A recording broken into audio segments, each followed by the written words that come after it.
ஐயா, நடிகர் சங்க தேர்தலில் விசால் கூட இருந்தவங்க தயாரிப்பாளர் சங்க தேர்தலில் விசாலுக்கு எதிரணிக்கு போயிட்டாங்களாம். அதுக்கு அடுத்து நடிகர் சங்க கட்டட விவகாரத்திலையும் அந்த மோதல் நீடிக்கிறால தான் வேலைகளை வேகமாக தொடங்க முடியலையா. ரெண்டு தரப்புக்கும் பேச்சுவார்த்தை நடத்த மூத்த நடிகர்கள் முயற்சி எடுக்கிறாங்களா.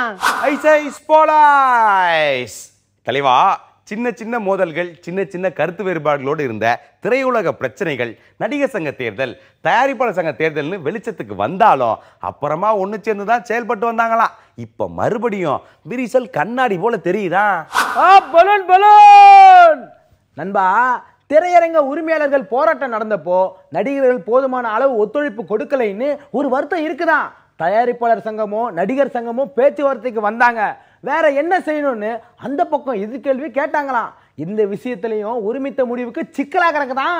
ஐயா, விசால் ஒரு பக்கம் பேச, மன்சூர் மறுபக்கம் பேச, டிஆர் தனியா போராட்டம் நடத்த, கமலஹாசன் கருத்து சொல்ல, ரஜினிகாந்த் மௌனமா இருக்க, திரையுலகத்தில் ஜிஎஸ்டி பத்தின பேச்சு ட்விட்டர்லையும் வாட்ஸ்அப்லையும் பட்டைய கலப்பு தான்.